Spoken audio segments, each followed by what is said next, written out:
En marche les abeilles, tous vers la ruche. Si vous venez pas, le parcours sera semé d'embûches. En marche, il nous faudra contourner. Mais elles à moi, elles me servent à penser. En marche, vous nous tracez la bonne route. À contresens, moi je file vers un autre futur. Sur les sentiers, je me surprends à semer le doute. La vérité ne serait-elle pas dans la nature?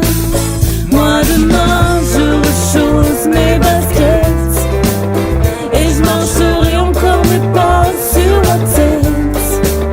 Je rafistolerai mes chaussettes. J'aurai des trous sûrement mais pas dans la tête. Des idées inutiles pour mes propres emplettes, mais pas pour le reste de la planète. Des idées inutiles pour mes propres emplettes, mais pas pour le reste de la planète.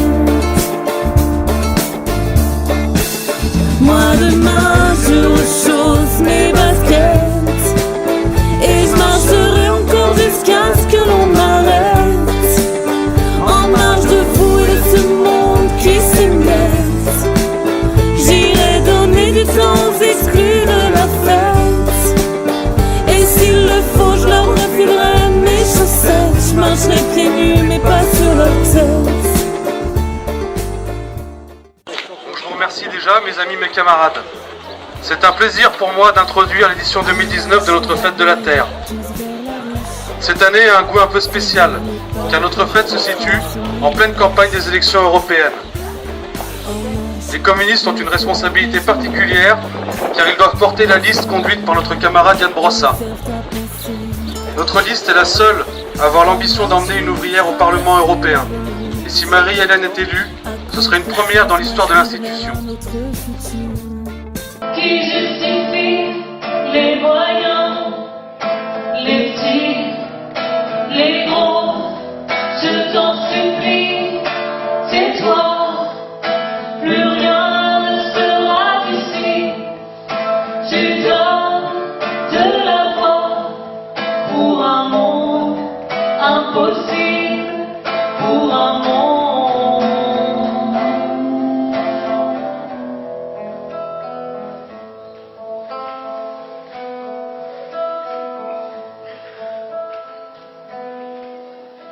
Couche-toi, silence et dors, thésaurise encore. Ton mutisme strident transpire par tous les pores. Reste dans le non-dit, couche-toi, aucun risque. Il n'est plus de mépris quand revient la Francisque. Quand revient la Francisque. C'est toi, ne dis plus un mot. La fin est pour bientôt. Qui justifie les moyens, les petits, les gros, je t'en supplie, c'est toi, plus rien ne sera d'ici, plus rien ne sera d'ici, reste-t-il une voix dans ce monde impassible pour un monde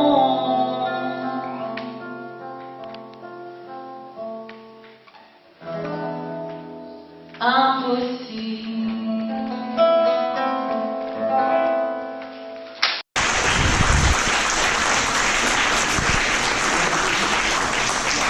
L'objectif du meeting, c'est effectivement de présenter notre liste, le programme du parti pour les européennes.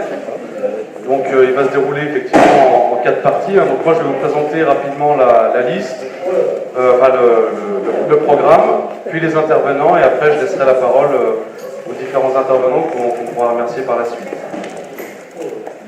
Donc la liste pour l'Europe des gens contre l'Europe de l'argent, conduite par Ian Brossat, est la liste du monde du travail. Elle est composée d'actrices et d'acteurs des luttes, des mouvements sociaux, des mobilisations citoyennes, de l'engagement associatif, avec 2 députés européens communistes sortants, Patrick Le Yarrick et Marie-Pierre Vieux. Elle porte l'ambition d'élire la première ouvrière qui ira siéger à Strasbourg. Et curieusement, au fur et à mesure que le pouvoir du Parlement européen se renforce, le pouvoir du Conseil s'est aussi renforcé. Et aujourd'hui, beaucoup de législations sont bloquées parce que le Conseil refuse de légiférer. C'est le cas notamment sur la question des réfugiés et des demandeurs d'asile. Il y a 7 textes aujourd'hui qui ont été votés par une majorité de 5 groupes politiques au Parlement européen. C'est quand même pas rien, 5 groupes politiques. Ça va de la gauche européenne, dans lequel j'ai l'honneur de siéger, jusqu'au Parti populaire européen des Républicains.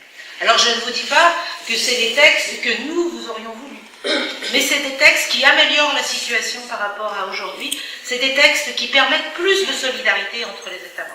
Le Conseil n'en a pas beaucoup. Les États membres n'en ont pas beaucoup. Pas plus le groupe de Visegrad que M. Macron. Il y a une espèce d'unanimité au sein du Conseil par rapport à ces législations. Et la France, je ne m'étendrai pas sur ces sujets-là parce que je pense qu'il vaut mieux que je parle du fonctionnement institutionnel, mais la France, par exemple, est un des pires pays en ce qui concerne l'accueil des réfugiés. Pour ce qui concerne la politique agricole commune, vous n'êtes pas sans savoir, sans doute, pour peu que vous regardiez un peu l'actualité de ce qui se passe dans nos campagnes, il y a une manne financière considérable qui est distribuée, 9,5 milliards par an, qui vont essentiellement dans les fermes de notre pays. Et vous devez savoir aussi que 80% de ces 9,5 milliards sont redistribués à 20% des agriculteurs. C'est une véritable catastrophe. Il faut savoir que dans certaines fermes, on perçoit 100 000, 150 000, 200 000, 300 000, 500 000 euros et plus annuellement de rentes qui viennent directement du budget européen et c'est complètement insoutenable alors que dans le même temps, et vous en connaissez malheureusement, beaucoup d'agriculteurs sont dans une situation financière catastrophique. Rappelons aussi à chacune et à chacun l'efficacité et l'utilité que l'on veut donner à son propre vote. L'objectif est bien quand même d'envoyer à l'issue des députés au Parlement européen et de les envoyer plus nombreux. Et effectivement, là encore, si la liste, je le disais, de Yann Brossat, à partir du moment où une liste dépasse les 5, elle envoie au minimum 4 eurodéputés. À partir d'un certain moment, quand vous augmentez, vous n'en envoyez pas 4 de plus à chaque point supplémentaire. Donc on a besoin de rester sur cet objectif-là, de rendre cette efficacité, à la fois pour une Europe sociale, à la fois pour une Europe qui réponde aux enjeux des défis climatiques pour les années qui viennent. Je crois qu'on l'a résumé justement dans ce slogan pour l'Europe des gens, pas pour l'Europe de l'argent. Au-delà bien évidemment de ce slogan, c'est cette volonté de remettre l'humain au cœur de l'ensemble des politiques de l'Union européenne. C'est une élection très importante.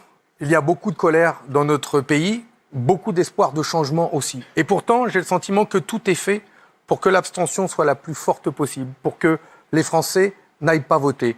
Or, je voudrais leur dire à ceux-là que 100% des banquiers, des plus riches, des représentants des marchés financiers iront voter. 100% de ceux que défend Emmanuel Macron iront voter. En revanche, il y aura 50% d'abstention, si rien n'est fait, 50% d'abstention dans le monde du travail, parmi les ouvriers, parmi les salariés. Et donc, je les invite, justement, le 26 mai prochain, à manifester, à se révolter. Plus que ça, en votant pour notre liste, c'est donner de l'espoir aussi d'un changement, et c'est donner de la force à un parti qui compte à gauche. Il y a aussi beaucoup de Français qui sont déçus par la gauche. Ils ont le cœur rouge, le cœur qui saigne, la colère noire. Et à cela, je voudrais leur dire, pour redonner des couleurs à la gauche, pour retrouver une gauche sincère, honnête, authentique, fière de ses valeurs, redonner de la force au Parti communiste français. Parti communiste is back, je l'ai dit, on est là. Alors, pour eux, c'est la finance d'abord. Pour nous, c'est l'humain et la planète d'abord. Rallumeur d'étoiles, rallumeur d'étoiles, hissez haut notre idéal, hissez haut nos idéaux, nos idées.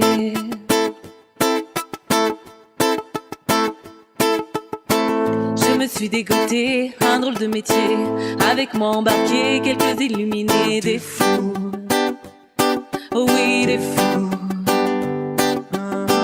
Je leur ai proposé pour unique salaire de la traînée de poudre d'étoiles polaires. D'accord, ils m'ont dit d'accord. À la tombée du jour, quand le monde est chaos, là qu'on sort les échelles et les chalumeaux. Franco, on grimpe là-haut, perchés sous les étoiles, givrés que nous sommes. Dans la nuit noire, nous travaillons pour les hommes encore. Nous travaillons encore.